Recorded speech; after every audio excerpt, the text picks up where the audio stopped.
Buenas noches para todos, un cordial saludo, grandes bendiciones.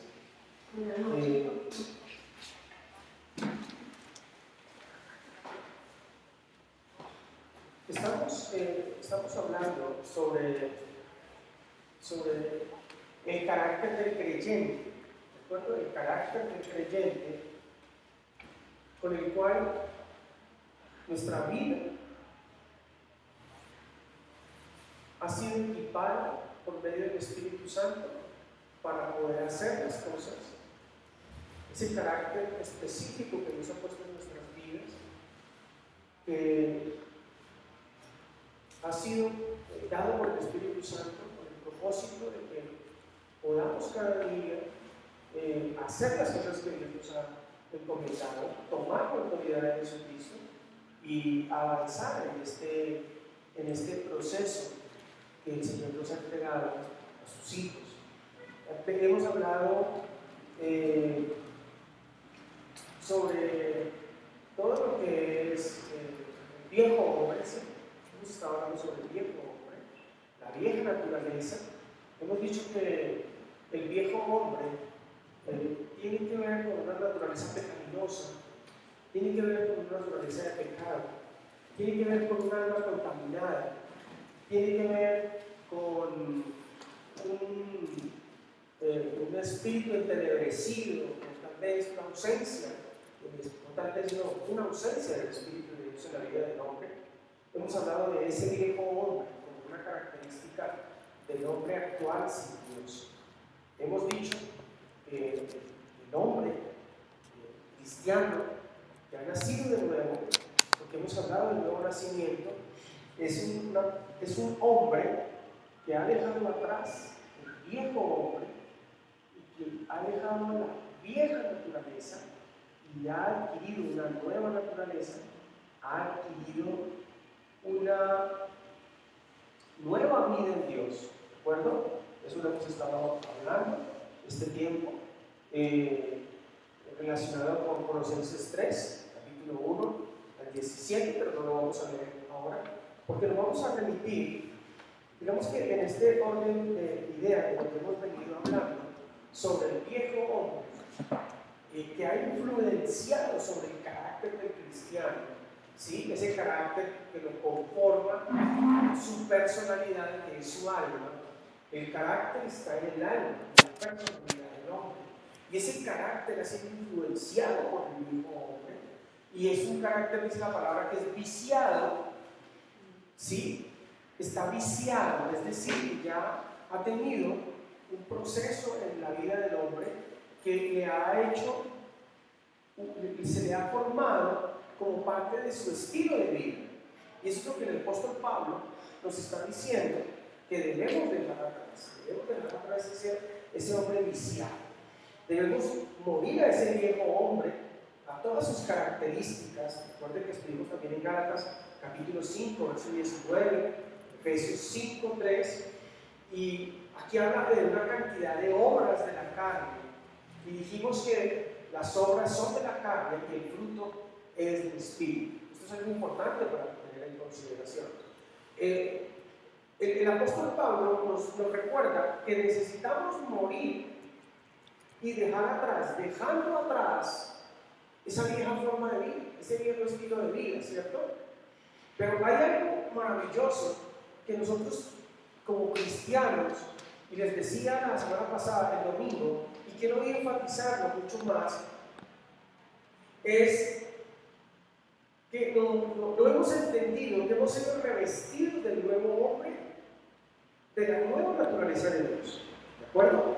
Hemos sido revestidos con el nuevo hombre, y ese nuevo hombre que es espiritual, que viene con la naturaleza de Dios, que es la naturaleza espiritual, y Dios nos ha hecho a su imagen y semejanza, justos, santos, limpios, libres.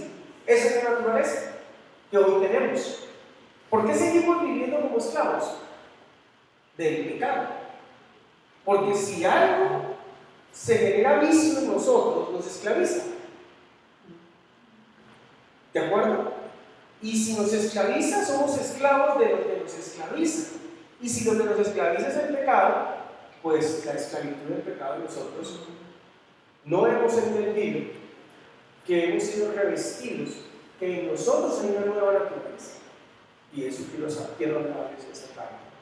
De verdad, el cristiano, si entendiera qué significa la nueva naturaleza, si entendiera cuál es el nuevo hombre de la que la palabra nos está hablando, nosotros podríamos avanzar y crecer mucho más y utilizar esas armas que el Espíritu nos ha entregado para poder combatir, enfrentar, confrontar, resistir y echar fuera a Satanás.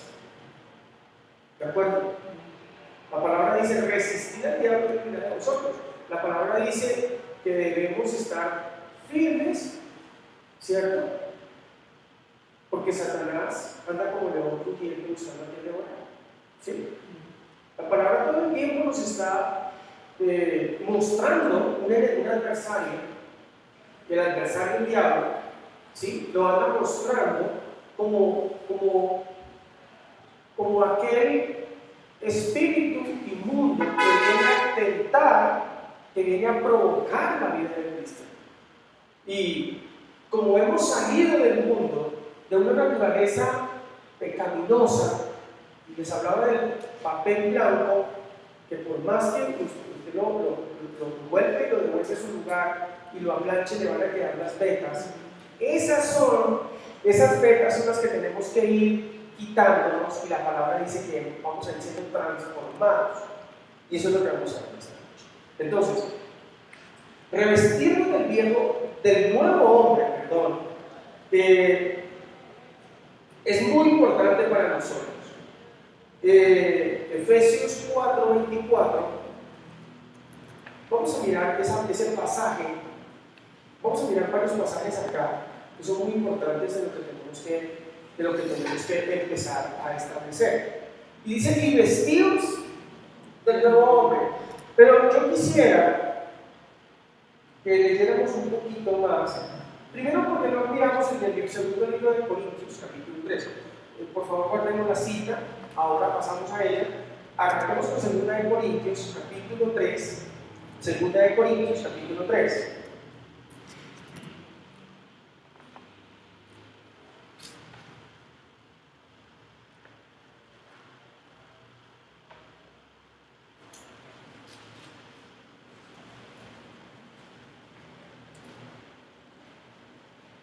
Y ese libro de Corintios, capítulo 3, perdóname porque se me extravió.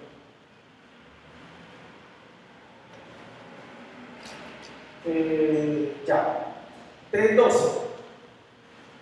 Dice Corintios 3:12: así que, teniendo tal esperanza, usamos de mucha franqueza, y no como Moisés, que ponía un velo sobre su rostro, para que los hijos de Israel no fijaran la vista en el fin de aquello que había de ser abolido.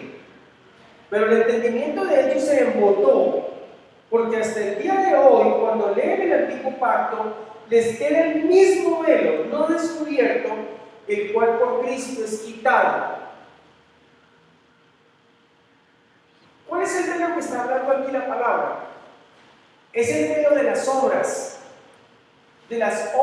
de ley que a ellos les fue impuesto. Cuando está hablando del velo de Moisés, ahí en el capítulo, en el verso 13, y dice: y no como Moisés, que ponía un velo sobre su rostro para que los hijos de Israel no fijaran la vista en el fin de aquello que había de ser abolido. ¿Qué era eso? El acercarse cara a cara a la presencia del Señor. Ese velo era la ley que fue puesta para poderse acercar a Dios. Esa ley que impedía que Dios, a causa del pecado del hombre, se pudiera acercar a Él y el hombre a Dios. Un velo que lo que hacía era opacar la presencia de Dios en Moisés, porque Moisés, cuando bajó de la montaña, se puso el velo porque su rostro era un rostro, la palabra dice que era algo resplandeciente, ¿sí? Y él se pone el velo con el propósito de que ellos no puedan ver esa presencia misma de Dios en la vida de él y vayan a morir. Por lo tanto, Moisés hace ese ejemplo que lo que hace es crear esa tipificación de la barrera, del muro, del velo que se graduó en el templo, de poder entrar a la presencia de Dios sin sentido de culpa, inferioridad y condenación.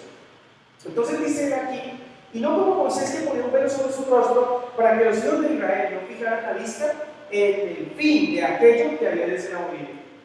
Pero el entendimiento de ellos se embotó, porque hasta el día de hoy, cuando leen el antiguo pacto, les queda el mismo velo no descubierto, el cual por Cristo es quitado. Y aún hasta el día de hoy, cuando se lee a Moisés, el velo sigue puesto sobre el corazón de ellos. Pero cuando se convierten al Señor, el velo será quitado. Está hablando de los judíos, pero también le voy a decir una cosa. Está hablando de muchos cristianos religiosos que todavía viven por obras de ley, todavía viven por comportamientos. ¿Qué como? ¿Qué me pongo? ¿Qué días guardo? El comportamiento del hermanito, el que juzga, todavía viven bajo este parámetro. Y estamos hablando de una iglesia. Aquí Pablo le estaba hablando a los corintios. No le estaba hablando a cualquier iglesia, le estaba hablando a los corintios. Entonces, a la iglesia de Corinto. Entonces, dice que el entendimiento de ellos se embotó. ¿Usted sabe qué es un entendimiento embotado? ¿Usted no le ha pasado que a veces haciendo un problema de matemáticas o por ahí estudiando algo usted se embota y dice, espérese, hagamos un alto porque estoy como saturado, como que no capto las ideas? Se embota. Y embotarse es que ya no entiende, no sabe para dónde va.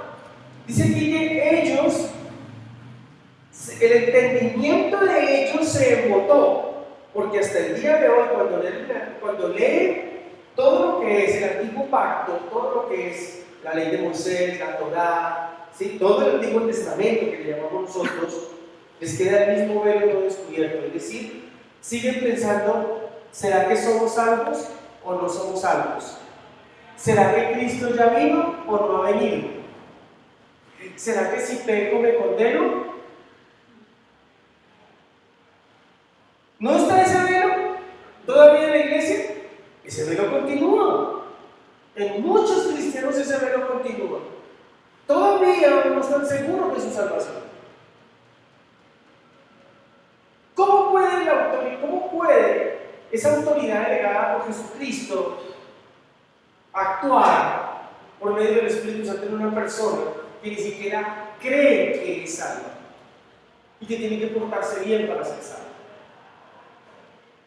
Todavía hay un velo de justificación, todavía hay un velo de salvación, todavía hay un velo de gracia. Todavía de pronto creemos en la salvación, tenemos fe para salvación, pero no tenemos fe para el resto de cosas. Es decir, creemos que el Señor nos salvó, y amén, gloria a Dios. Estoy seguro que el Señor nos salvó y todo, pero para las demás cosas, ¿en dónde está nuestra fe? Escuche esto. El papá de un chico lunático trajo el muchacho a los discípulos para que lo sanaran en el nombre de Jesús. Lo trajo. No. Él lo trajo, pero él no creía. Él sabía que Jesús o sus discípulos lo podían sanar, pero él no creía. ¿Cómo así? Sí, pues camine, llevémoslo allá que ese Señor está sanando gente. Miremos a ver si lo puede sanar. Por eso le dice a Jesús, ayúdame, si tú no puedes sanar, con incredulidad. ¿Usted se imagina un cristiano incrédulo usando la autoridad de Jesucristo? Usando la autoridad que el Señor nos dio en su nombre. Eso no espanta ni moscas, no espanta a nadie. Pero tiene que ver con el fundamento del carácter que hay en nuestra vida. ¿En dónde se fundamentan todas nuestras decisiones? ¿En dónde se fundamenta nuestro creer? En que nosotros seguimos caminando por vista. Es decir, no, y lo voy a decir,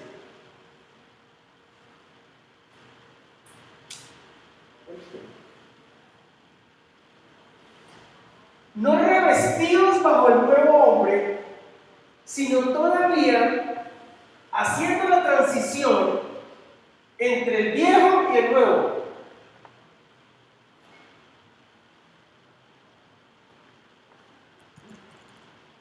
Y esa transición ocurre en un área. Escuchen lo que les voy a decir. Eso sucede en el carácter, pero no en la naturaleza. Escuchen. Una cosa es el carácter, el alma de la persona, el asiento de la personalidad, que según la palabra de él va siendo renovada. Y otra cosa es la naturaleza, porque tu naturaleza no va siendo renovada. Tu naturaleza fue cambiada. Pasaste de una naturaleza de muerte a una naturaleza de vida. Tu naturaleza fue cambiada, pero tu carácter tiene que ser renovado. Es decir, tu alma tiene que ser renovada. Ella se va transformando. Eso lo dice el libro de Tito. Lo vamos a leer ahora. Dos cosas completamente diferentes. Una, el carácter fundamental en el alma, en el cual el cristiano cuando llega a Cristo, el ser humano cuando llega a Cristo y recibe la nueva naturaleza, tiene que empezar a trabajar en dos cosas. En dos. Una en el carácter y dos en la naturaleza. Una, dejando que el Espíritu le transforme y entregándole todas sus emociones al Espíritu. Y dos, madurando y siendo lleno del Espíritu Santo, propiciando la llenura del Espíritu Santo. Y primero sería una y luego la otra. El cristiano tiene que ir recibiendo la llenura del Espíritu Santo, llenarse del Espíritu Santo. Llenarse del Espíritu Santo, recuerden que yo les dije, es llenarse con los Espíritus de Dios en nuestra vida y por medio de la palabra poder usar esa palabra espiritual en nuestra vida. Cuando yo me lleno con la palabra del Espíritu, cuando yo me lleno con la palabra de Dios y el Espíritu la revela a mi vida, mi alma va siendo transformada. Pero usted no espere transformar su alma por su comportamiento. Yo lo puedo hacer, yo lo voy a hacer, yo me prometo hacerlo, le prometo que voy a cambiar, le prometo que no lo vuelvo a hacer, le prometo que yo voy a dar todo de mí para no hacer nada, porque nunca va a poder cambiar. Quien te cambia es el Espíritu Santo. Cuando tú permites y te edificas, alimentas tu espíritu se fortalece, tu espíritu crece, como lo quieras llamar, se rebustece, se engordece, crece, llenura del espíritu hasta rebosar, como quieras. Pero mientras tanto el Espíritu Santo no se fortalezca en tu nueva naturaleza, la de vida, porque tú fuiste transformado. Es decir, no, transformado no. Tú fuiste recreado, pasaste de muerte a vida. Es decir, que tu nuevo hombre interior, tu espíritu, pasó de muerte a vida. Y el Espíritu Santo viene a llenarte con la vida de Dios, con la palabra de Dios, Entre tanto, tú crees en esa palabra y tu carácter se va transformando. Tu alma se va transformando. Acuérdate que el alma, lo que siempre hemos hablado del alma, que es que voluntad, razonamiento y emociones. O emociones, razonamiento y voluntad. Ella no se transforma de la noche a la mañana. Ella no se transforma por un deseo tuyo, porque es que viene viciada del mundo. Un vicioso, lo decíamos la semana pasada, una persona viciosa no se transforma, no logra dejar su vicio solo. Necesita un apoyo. Acuérdese. Y eso que aún con apoyo no hay un cambio de mentalidad. Hay una actitud triunfalista, ¿sí?, de poder vencer mediante abstinencia un deseo. Pero no hay una desvinculación espiritual de esas pasiones, de esos vicios y de esos pecados. Es decir, que por más que el ser humano se trate de reivindicar dejando sus vicios, si Dios no mete su mano, no está liberado. En cualquier momento vuelve y recae. Eso usted lo ha visto por testimonios de drogadictos que vuelven a recaer, de alcohólicos que vuelven a recaer, de prostitución que se vuelve a recaer en prostitución, de homosexualismo que se vuelve a recaer. Y Dios ya, digamos que las personas tratan de rehabilitarse, pero no lo logran hacer en su humana voluntad. Le toca a Dios intervenir para que ese cambio sea un cambio genuino. Entonces, dos cosas. Uno, una transformación del carácter. Y dos, un vivir de verdad la nueva naturaleza que Dios puso en nosotros. Eso van caminando los dos como de la mano. Uno no sabría cuál va de primera ni cuál va de última. O uno no sabría quién jala quién. Lo sí cierto es que la palabra dice que es el Espíritu que te guía a toda verdad. Por lo tanto, si el Espíritu Santo de Dios, al morar en mi vida, porque mora en el cristiano, si yo lo fortalezco con la palabra, la llenura del Espíritu se hace por medio del fortalecimiento de la palabra en mi vida. La llenura del Espíritu para que mi vida sea fortalecida y pueda mi alma empezar el proceso de transformación que lo hace el Espíritu Santo, se hace por medio de la palabra. Entre tanto, nuestro carácter va a seguir siendo dominado por cosas del mundo. Entonces, Efesios 4:24, y vestido del nuevo hombre, vestidos del nuevo hombre, somos un espíritu.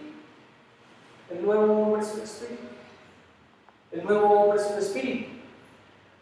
Un espíritu que tiene un alma y habita en un cuerpo. Pero en sí, el nuevo hombre creado por Dios, ¿sí?, en la justicia y santidad de la verdad. Un hombre perfecto. Es un hombre perfecto. Lo que Dios hizo en ti es un hombre perfecto. La naturaleza perfecta de Dios está en ti. Por eso tú eres perfecto. Tú eres perfecto porque tienes la naturaleza del perfecto. Tú eres santo porque tienes la naturaleza del santo. Y eres limpio porque Él te hizo limpio. Y tienes la naturaleza el que es puro. Porque Él puso la naturaleza en ti. No porque tú lo hayas hecho. Lo que tú hiciste fue dar un paso de fe y creerle a Dios, creer que Jesucristo murió por ti, perdonó tus pecados y te reconcilió con el Padre y te dio nueva vida. Y esto empieza a funcionar en nosotros. Por lo cual, desechando la mentira, hablando verdad, cada uno con su prójimo, porque somos miembros los unos de los otros. ¿Sí ven? Aquí empieza a haber un panorama de lo que es nuestra vida como un hombre, como revestido del nuevo hombre. Dice la palabra en Efesios capítulo 5, verso 1.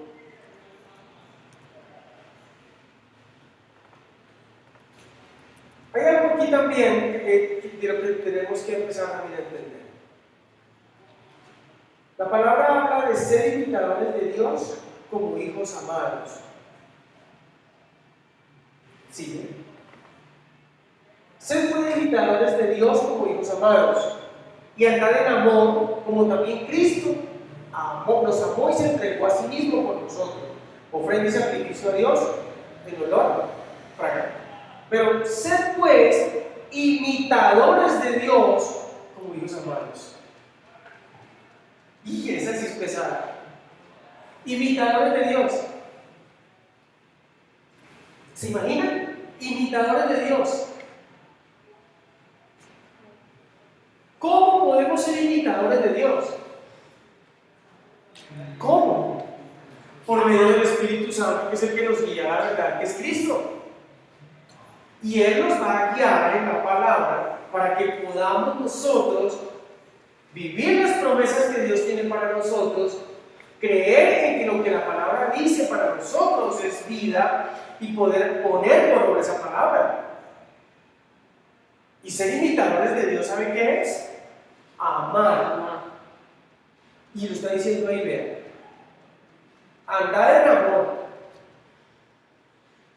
Yo imito a Dios cuando yo amo a mi prójimo. Yo imito a Dios cuando yo amo a mi prójimo. De tal manera vamos al mundo que Dios su Hijo unigénito, para que todo aquel que en Él crea no se pierda, mas tenga vida eterna. ¿Cómo amo yo a mi prójimo?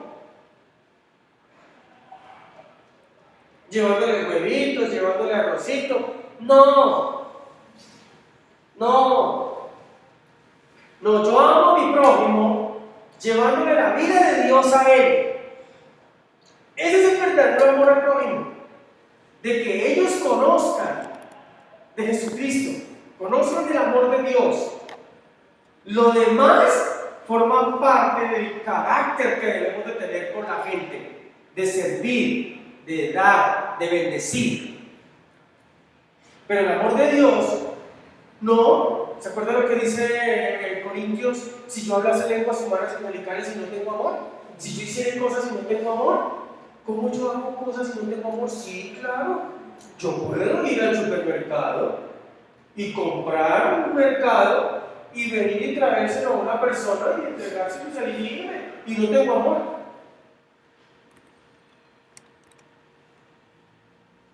Es muy fácil. Por eso lo dice en Corintios, dice la preeminencia de la primera de Corintios, 2 Corintios 13. Pero lo vamos a ver. Indiscutiblemente que Dios quiere que nosotros seamos imitadores de Él como hijos amados, con un solo propósito, de que andemos en amor, como Cristo también nos amó. Es tremendo. ¿Dónde comienza la autoridad del cristiano? Comienza en su carácter. Comienza en permitir que su carácter sea transformado, que pueda vivir esa naturaleza especial que Dios le da, esa vida del Espíritu que Dios le da, en amor. Es lo contrario de debate difícil. ¿Por qué? Porque el amor, el perfecto amor de Dios en nuestra vida, lo hace todo. Lo hace todo. El amor de Dios para nosotros, ustedes saben quién fue. Jesucristo, que se entregó por nosotros. Por amor. Yo entendería En mi carácter hay muchas cosas que yo debo de empezar a ser transformadas. Yo debo de empezar a que el Espíritu la transforme en mi vida. Porque de lo contrario voy a empezar a obrar en mi voluntad, en mis emociones, y la autoridad de Jesucristo no la podemos usar en las emociones. La tenemos que usar por medio de la nueva naturaleza. Y es la única que nos va a permitir vivir. Y es ahí, cuando yo voy a una persona y yo voy y le ordeno como autoridad delegada, yo le ordeno al demonio que salga. O sea, voy y le digo, yo te ordeno que salgas. ¿Quién me ordena que salga? Nosotros. ¿Y quiénes somos nosotros? Hijos amados, herederos y coherederos con Cristo. ¿Y en qué hemos sido coherederos y herederos? En todo. ¿Y qué es todo? Poder. Y autoridad. Con la autoridad y el poder se hacen todas las cosas. Eso fue lo que utilizó Jesús, porque Dios se lo entregó.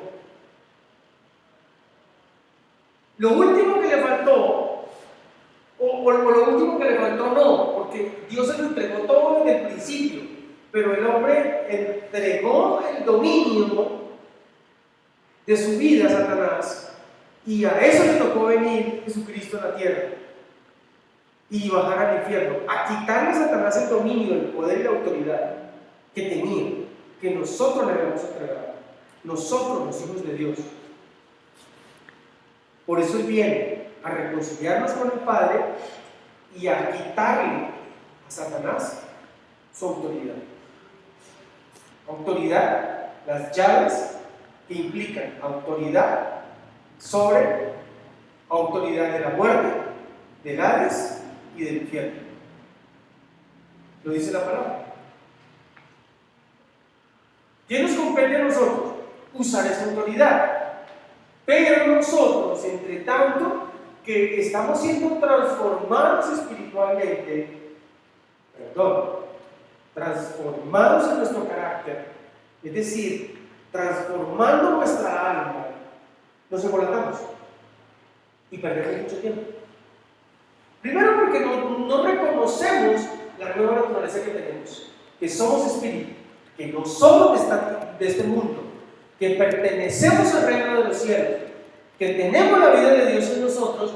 Estamos más embolatados con el pecado que con vivir una vida poderosa en Dios, con la autoridad de Jesús.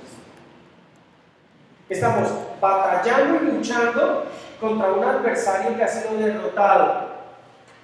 Estamos batallando y luchando contra situaciones emocionales, batallando y luchando contra circunstancias difíciles, cuando Cristo fue más que vencedor. Y nosotros, Cristo, somos más que vencedores. Y seguimos luchando y batallando cuando Él lo hizo todo por nosotros y nosotros queremos hacerlo todo por nuestra propia cuenta. ¿No es eso un problema? ¿No es eso un torbellino en nuestra vida que nos embolata todo el tiempo para poder de verdad vivir en lo que Dios quiere que vivamos, que es en su nueva naturaleza? Estamos propendiendo por la santidad. Todavía escuchamos hablar de gente que habla de la santidad y que hay que ser santos, hay que portarse bien, y hay que caminar bonito, y hay que vestido largo, y hay que peluqueado corto, y hay que quitarse esto, y hay que ponerse lo otro, y hay que guardar el lunes, y hay que guardar el viernes. Y usted escucha hablar de santidad con obras. ¿Todavía eso? Todavía estamos embolatados en si tomamos o no la cena del Señor, porque es que esta semana se me fueron un par de mentiras y me puse bravo un par de veces y por ahí como que me estaba portando mal. Entonces, el mejor indicador de santidad en la iglesia es la Santa Cena. Porque pónganse de pie los que van a tomar cena y el resto, los que se han portado mal, quédense sentaditos porque ¡ay, ya qué!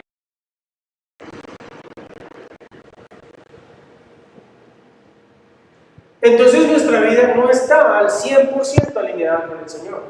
Porque aún tenemos, como decíamos ahora en 1 Corintios, todavía tenemos un velo que nos vuelve así como medio embotados, como que, pero es que los unos dicen una cosa, los otros dicen otra, si aquella iglesia dice esto, ahora el pastor está diciendo lo otro. No, es la revelación del Espíritu, iglesia, la revelación del Espíritu. Usted tiene que propender por vivir esa vida del Espíritu, porque el Espíritu se fortalezca en usted, que no se lo tenga que decir yo, que usted lo tenga claro por la lectura de la palabra, que venga esa revelación a su vida, para que se quite ese embotamiento de su vida y usted pueda avanzar correcta, perfectamente de acuerdo a la guía del Espíritu.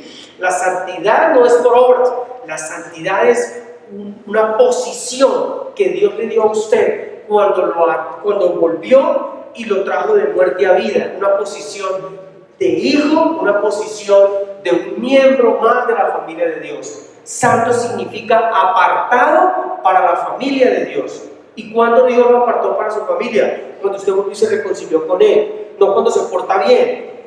El hijo pródigo no dejó de ser hijo. El hijo pródigo, aún cuando estuvo por allá en sus fechorías, seguía siendo hijo porque el Señor lo reconvino para que volviera otra vez a la casa del Padre. Pero nosotros no queremos entender esa posición que tenemos, esa perfecta posición que tenemos de ser una naturaleza perfecta en Dios, una naturaleza hermosa, de vida, nuestra nueva naturaleza. Ya no pecamos porque tengamos una naturaleza de pecado, ¿de acuerdo? No, nosotros no tenemos naturaleza de pecado porque nosotros no somos pecadores. ¿Cómo que les dije la última vez? No somos practicantes del pecado, pero se asume que el cristiano tiene que estar libre de pecado. Por eso usted ve personas cristianas que se alejan de la gente creyendo que la gente es el mundo. No se acercan a ellos porque se contaminan y su santidad se les contamina. Ese es el velo que está hablando ahí la palabra. Ese es el embotamiento del entendimiento que está hablando ahí la palabra. Porque no solamente lo identificamos como el pueblo de Israel, sino también lo identificamos para los cristianos que se han sido convertidos y que les sigue quedando el delito ese de las obras del comportamiento. No se juntan con la gente mucho porque se contaminan. Y la palabra dice que lo que contamina no es lo que entra y no lo que sale.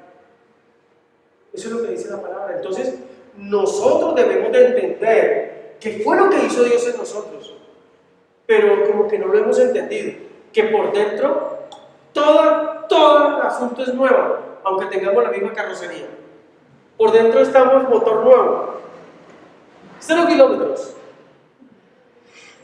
un espíritu perfecto, nuevo, recreado, dice la palabra.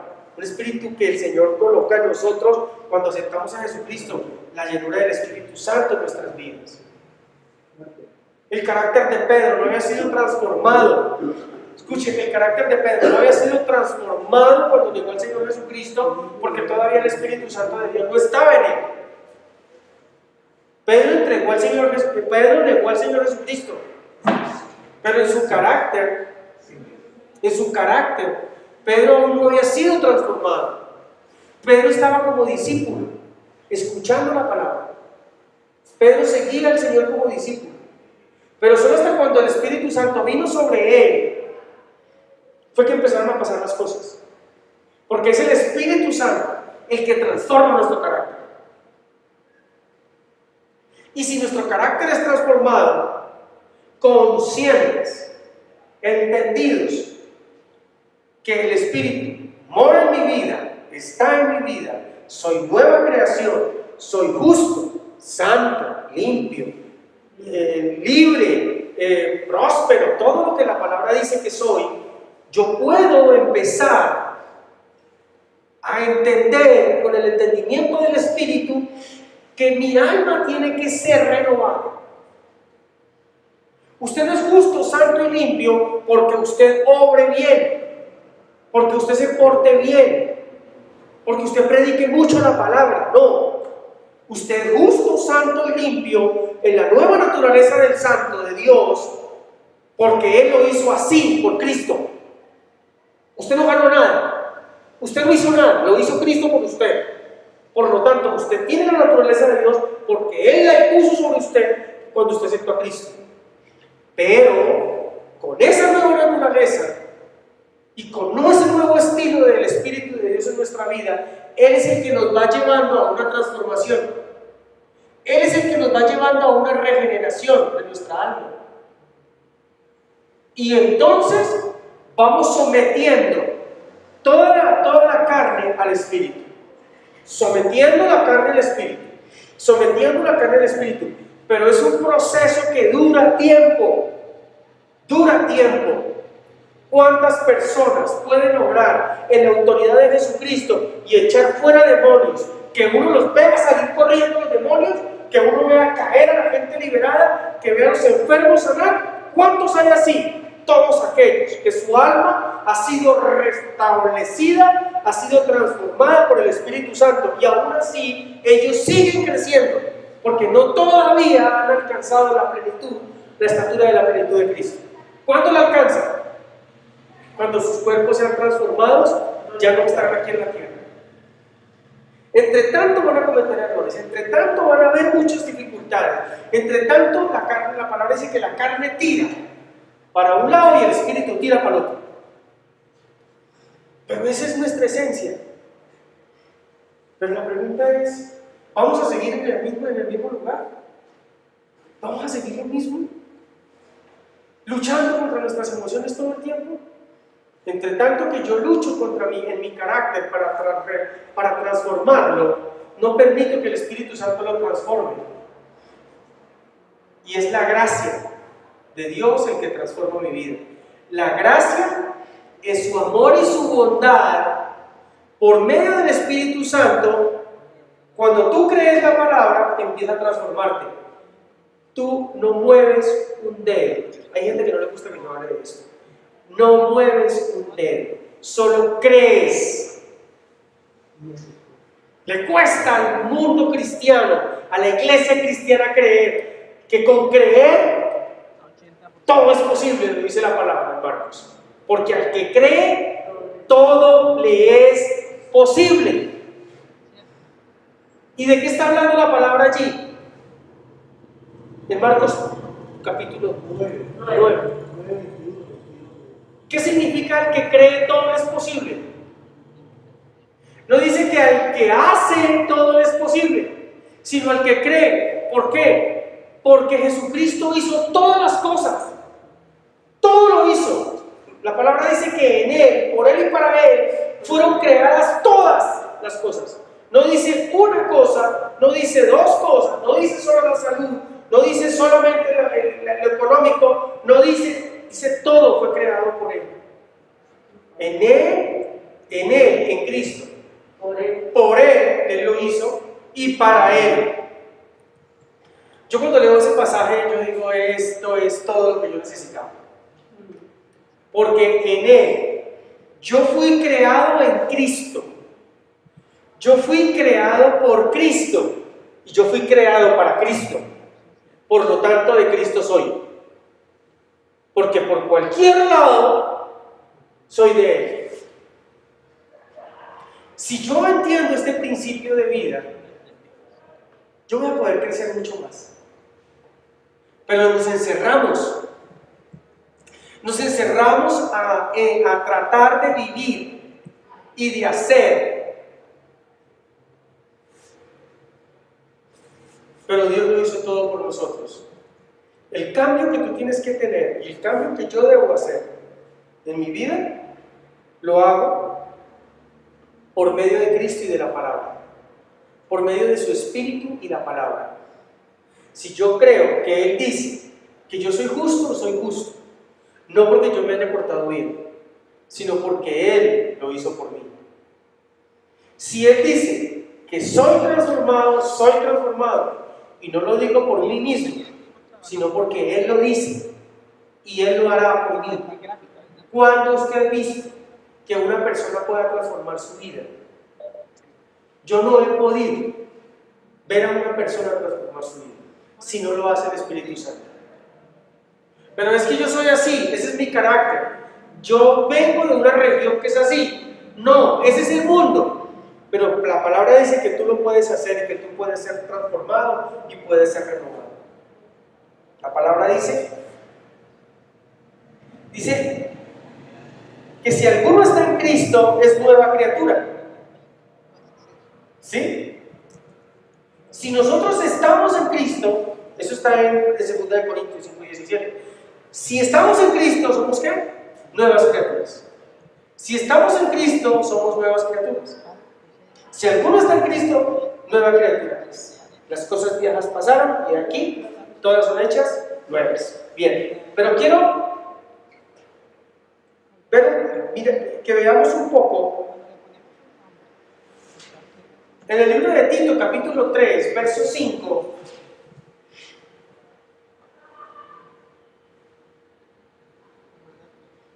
Tito 3.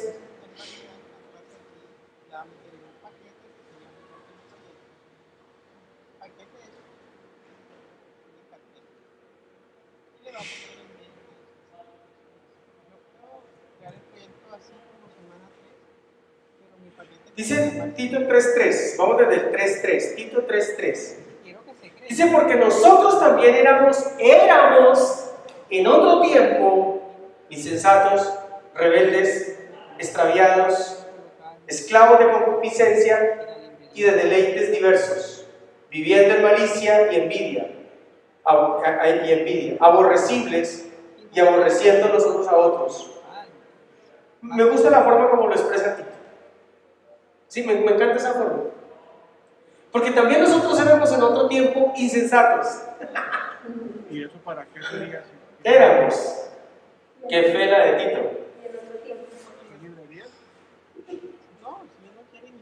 Porque, Luz Nidia, tú eras en otro tiempo. Ya no.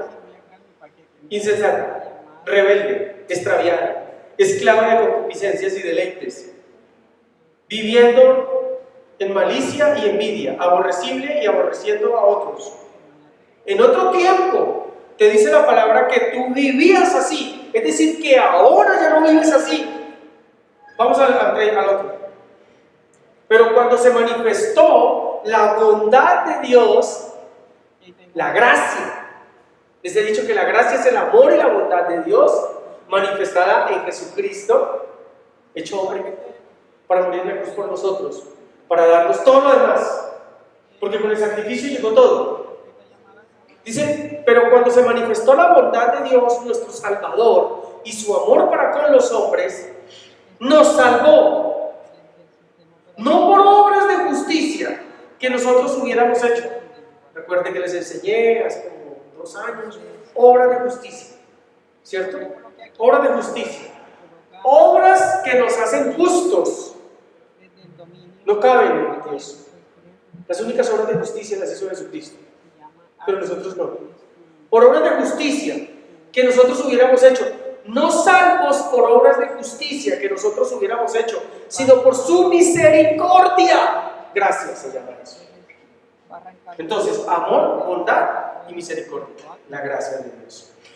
Por el lavamiento de la regeneración, ahí quería llegar. El lavamiento de la regeneración y por la renovación en el Espíritu Santo. Lavamiento de la regeneración. Lavamiento de la regeneración es la regeneración del alma. Somos lavados, limpiados por la sangre de Cristo de todo pecado, normalmente de pensamientos y de cosas que en nuestro carácter, en nuestra alma se viven. Entonces viene la justicia de Dios Viene la gracia de Dios, que es su misericordia, y nos trae lavamiento, es decir, regeneración, la regeneración del alma, es decir, cada vez más perfecto, más perfecto, más perfecto. Cada vez me enchicho más, cada vez menos mentiras, cada vez peleo menos, cada vez, ¿cierto que sí? ¿No es así? Claro que sí, así tiene que ser. Cada vez más dependiendo de Dios, cada vez más creyendo en Él, cada vez más amando a la gente. No sé. Y por la renovación en el Espíritu Santo.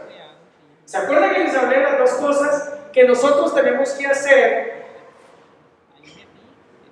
Yo no sé si la palabra es hacer o permitir.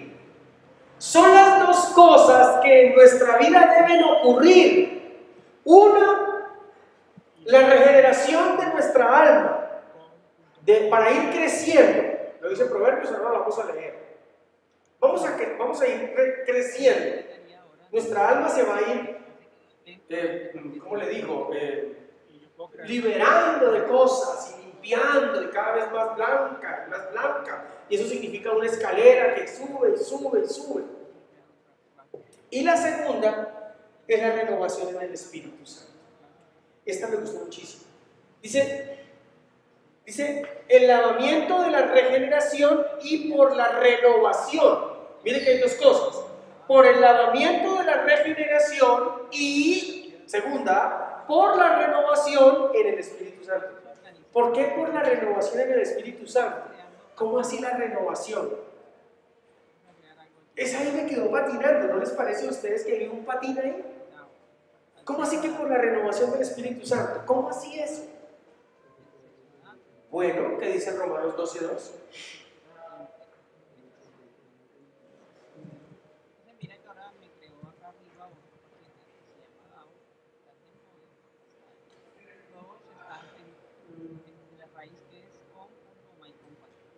Yo no sé si la pantalla lo está mostrando, pero esto es lo que este debe de ser el punto central en nuestra vida. Trata de también, vamos a alternar Tito y él, pero quedémonos aquí ahora. Ya voy a terminar. No os conforméis a este siglo. Es decir, regeneración. ¿Sí, Tito? Regeneración. No os conforméis a este siglo. Regeneración. ¿Por qué? Porque este siglo es almático. Porque este mundo es solo voluntad, emociones y razonamiento. Entonces, no nos conformemos a este siglo, sino que transformemos por medio de la renovación de nuestro entendimiento. Isaías capítulo 11. Isaías capítulo 11, 1.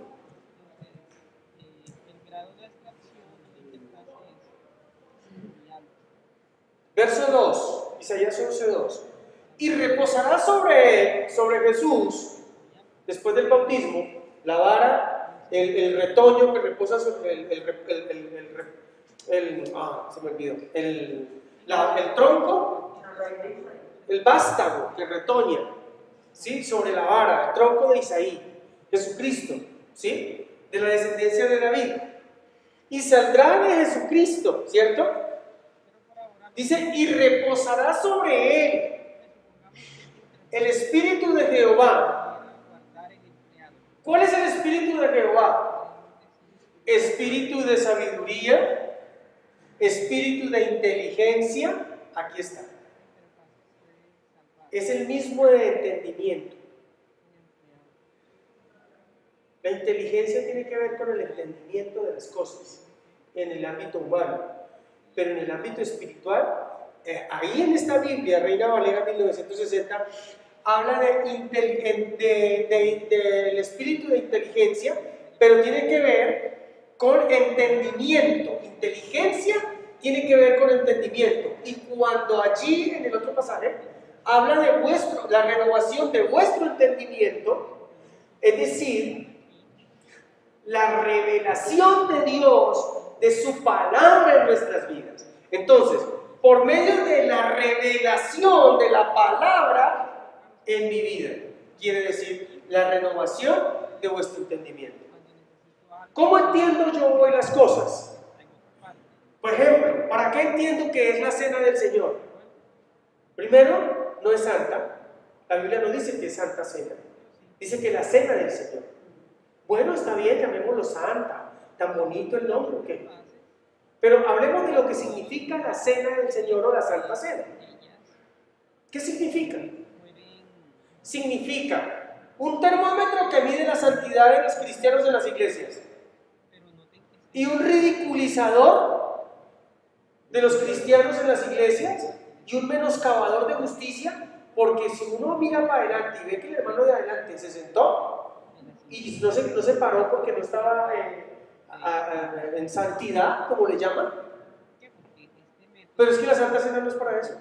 La Santa Cena es para... Es como una declaración. Sí, lo mismo, conmemorar, recordar, pero ante todo, renovar pacto, pero no de nosotros, sino de recordar que hay un pacto que está vigente, que fue el que Cristo hizo en la cruz del Calvario con Dios por nosotros. Y entonces no la puedo tomar porque estoy en pecado, es decir, que yo no, para mí el pacto no está vigente. El pacto del perdón de pecado no está vigente para mí. Yo lo asumo así. Y no es por entendimiento mío, es por un entendimiento renovado en la palabra. Por eso la palabra pide, el Señor pide que renovemos nuestro entendimiento. ¿Para qué? Para que comprobemos cuál es la buena voluntad de Dios, agradable y perfecta. ¿Saben por qué no entendemos cuál es la voluntad de Dios? Porque no hemos entendido la palabra, la Biblia, lo que dice de nosotros. Porque, ¿saben por qué no podemos vivir en la voluntad de Dios a veces? Y no porque no podamos, sino porque no queremos, porque nosotros no hemos entendido cuál es la voluntad de Dios. Nosotros no hemos entendido cuál es la voluntad de Dios, pero el versículo lo rezamos de pe a pa.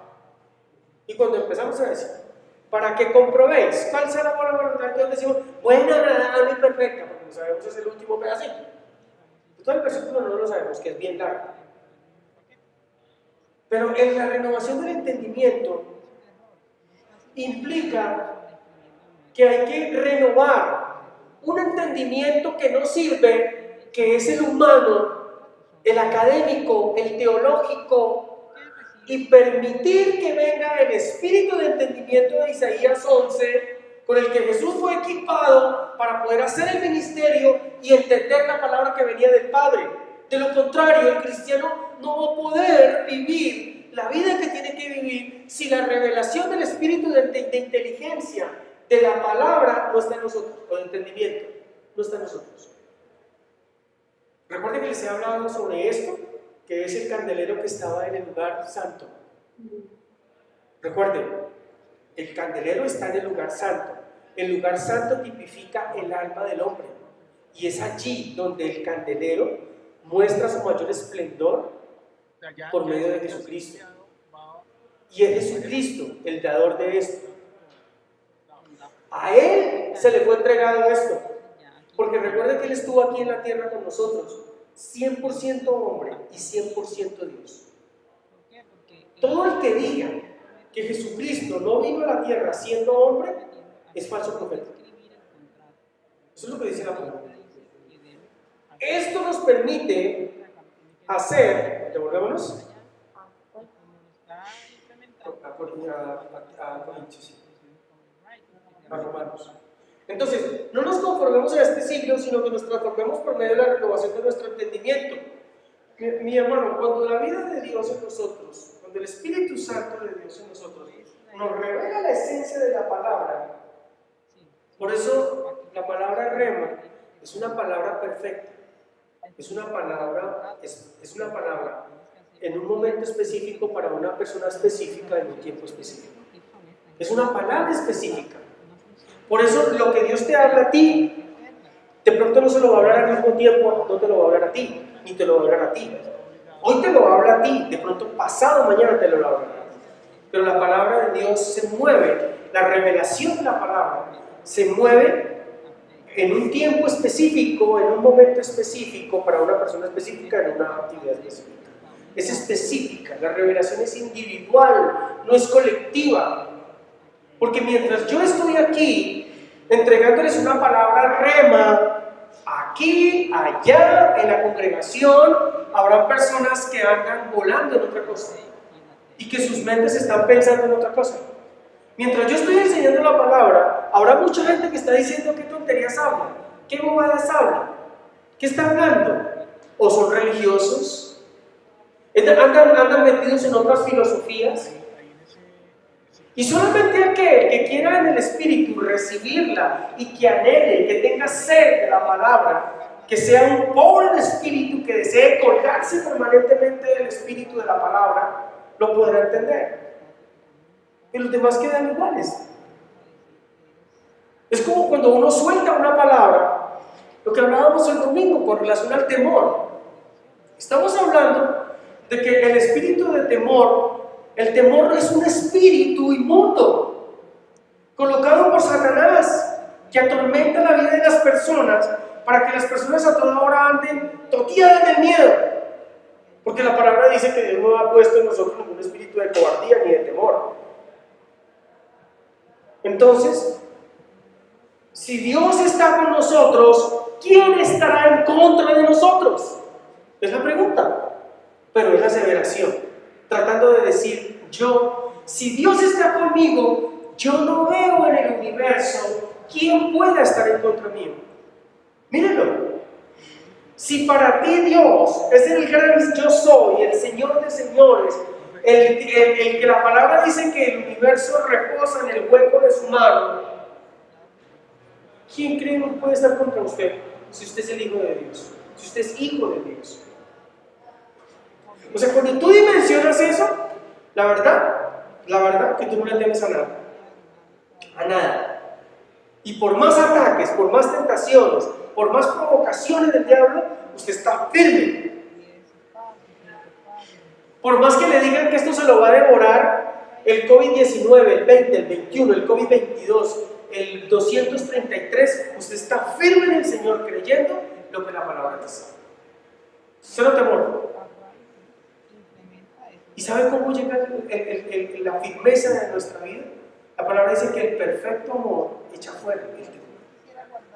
Es cuando tú sabes qué significa el perfecto amor, que es el amor de Dios.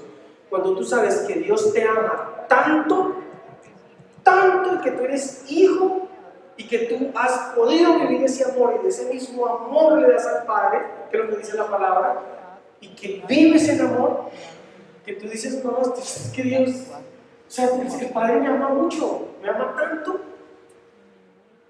Ahora, transformación. Temas muchos. ¿Leímos Tito 3:5? Sí. Y era la transformación, hubiéramos hecho sino por su misericordia. No nos lavó, nos salvó, no por obras de justicia que nosotros hubiéramos hecho, sino por su misericordia, por el lavamiento y la regeneración. Ahora les voy a mostrar para finalizar.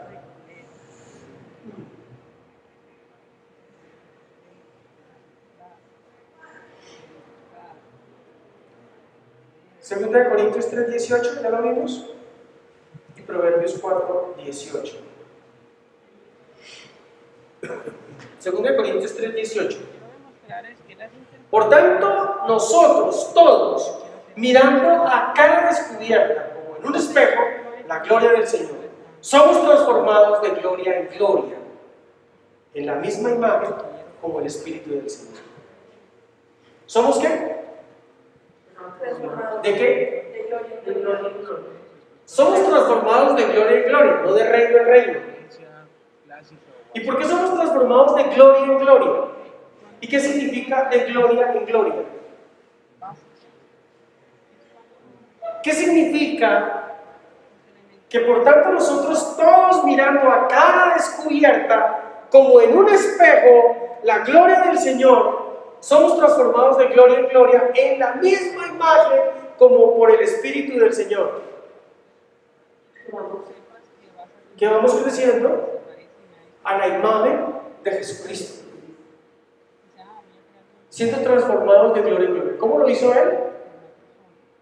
Esa es su vida, ese cuerpo glorificado que subió al Padre, el que nosotros también subiremos glorificados al Padre, pero que estando aquí somos transformados por la gloria del Señor Jesucristo aquí en la tierra, para que podamos dar de esa transformación a otros, y es por medio del Espíritu Santo. Proverbios 4:18. Mas la senda de los justos es como ¿qué? Como la luz de la ¿qué? De la aurora, que va en aumento hasta que el día es perfecto. Mas la senda de los justos. ¿Qué significa la senda de los justos? El camino de los justos. ¿Qué significa el camino de los justos? Su caminar, ¿qué es? Lo que dice, o sea, lo que habla, lo que piensa y lo que hace. Ese es en la senda de los justos. Senda es a camino, y camino es a caminar, y caminar es el estilo de vida que lleva cada persona. La senda, el estilo de vida de los justos, es como la luz de la aurora. Y me gustó esa traducción que hice, ¿sí? Porque el caminar de los justos es como la luz de la aurora, que va en aumento hasta que el día es perfecto. ¿El caminar de quiénes? De nosotros los justos. Nosotros somos los justos. No dice el caminar del mundo, de los justos. ¿Quiénes son los justos? Los que Cristo justificó con su sangre, con su sacrificio. Nuestro caminar es como la luz de la aurora. ¿Saben cómo es la luz de la aurora? ¿Que va qué? Vaya al llano, vaya por allá a esas tierras maravillosas. Usted ve cómo sale el sol, la luz de la aurora, y hasta que el día perfecto es que va subiendo, hasta que el sol llega y ¡pum!, se pone a las 12 del día. ¡Qué maravilloso! Hasta que el día perfecto es. ¿Cuándo el día es perfecto? Cuando no hay tinieblas, cuando la luz está alumbrando todo. ¿Desde qué horas la luz está alumbrando todo? Desde las 10 de la mañana, desde las 9 de la mañana, que el sol alcanza una posición en relación a la tierra de tal manera que todo está alumbrado. Pero a las 6 empieza el sol a aparecer, allá en el horizonte empieza el sol a aparecer, se alcanza a ver una lucecita. Así somos en nuestro caminar con Dios. Allá se ve la lucecita del Espíritu, y comienza a verse la luz en la medida que va saliendo, el día va, en la medida que vamos caminando, la senda del justo, vamos caminando y vamos poniendo por obra la palabra, nuestra luz se va viendo hasta que se hace perfecta la luz de Cristo en nosotros. Eso es este versículo. Él no dice que tan pronto usted recibió a Cristo, de una vez el día perfecto fue. No. Y eso es lo que ha confundido la iglesia. Nuestra vida va en aumento. Vamos a tener dificultades, vamos a tener problemas, vamos a tener provocaciones, tentaciones. Pero él habla de que la luz de que el camino de los justos. Eso es una revelación profética, porque esto está en Proverbios. El camino de los justos es como la primera luz del amanecer, que brilla cada vez más hasta que el día alcanza todo su esplendor. Es la versión de la NTV, no es la nueva versión internacional. Nueva traducción viviente, perdón. ¿Sí? Queremos nosotros que esta luz se transforme que esta luz se haga realidad. Solamente dejen al Espíritu Santo. Cambie, renueve Romanos 12:2. Renueve. Diga al Espíritu Santo, renueva mi forma de entender la palabra. Renueva mi forma de vivir.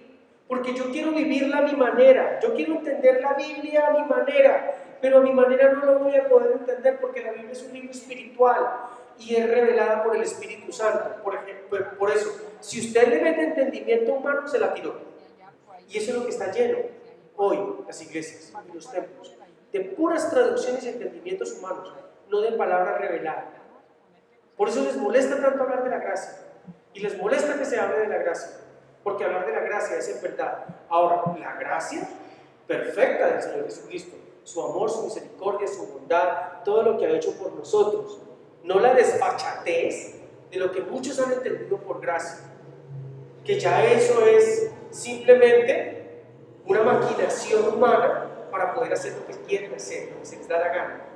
Pero la gracia perfecta, la gracia verdadera, o la gracia, porque no es ni perfecta ni verdadera, es la gracia del Señor Jesucristo, que es una sola, ella es en verdad perfecta y nos hace entender la vida del Padre. Entonces, para mí es claro y es entendible de que cada día nosotros debemos trabajar en esos dos aspectos. Uno, permitir que la senda de los gustos sea como la luz de la aurora. Pero ¿quién hace que la senda de los gustos sea perfecta? La renovación del entendimiento. ¿Amén? Bueno, póngase en pie, vamos a orar. La transformación es un proceso y dura, y en la medida que yo no renuevo mi entendimiento y no reciba y crea la palabra, puede durar mucho más. Yo conozco 30, 40 años de evangelio en personas, pero aún no ha sido revelada la palabra de salvación. Todavía están luchando por ser salvos.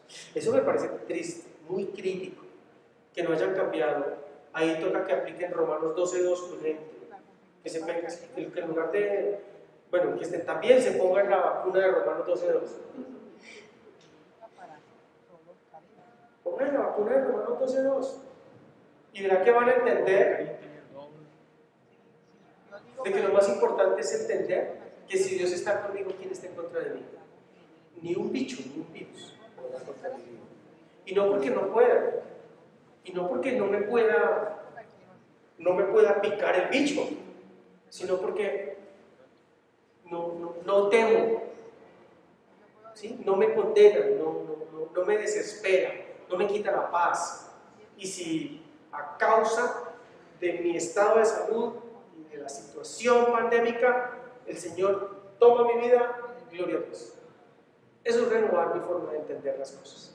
Entonces yo los invito para que en este tiempo estemos pidiéndole al Espíritu Santo que nos permita renovar nuestro entendimiento, porque hay mucha religiosidad en la iglesia. Señor, gracias te damos en esta hora. Tu palabra es viva y eficaz y más cortante que espada de dos filos. Gracias porque hasta aquí tú has permanecido fiel. Tu fidelidad, tu amor, tu bondad, tu misericordia, tu gracia en pleno nos ha abastecido, nos ha bendecido, nos ha dado todo lo que necesitamos para vivir la vida en Cristo Jesús.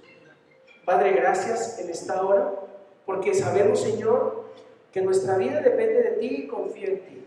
Sabemos, Señor, que en ti somos más que vencedores, que dependemos de ti.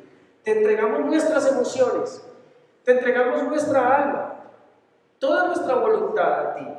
Te la entregamos, Señor, para que pensamientos, emociones y voluntad estén sujetos a la vida del Espíritu, a la vida de la palabra, estén sujetos a que nuestro creer y nuestra fe depositada en ti sea para vida. Te damos gracias, Señor, por Jesucristo el Señor, por su Espíritu que nos da vida y nos lleva de triunfo en triunfo y de victoria en victoria. En el nombre de Jesús. Amén. Bueno, buenas noches para todos, muchas bendiciones y que la gracia del Padre, su Hijo, su Espíritu cada día esté en nuestras vidas. Un abrazo y muchas bendiciones.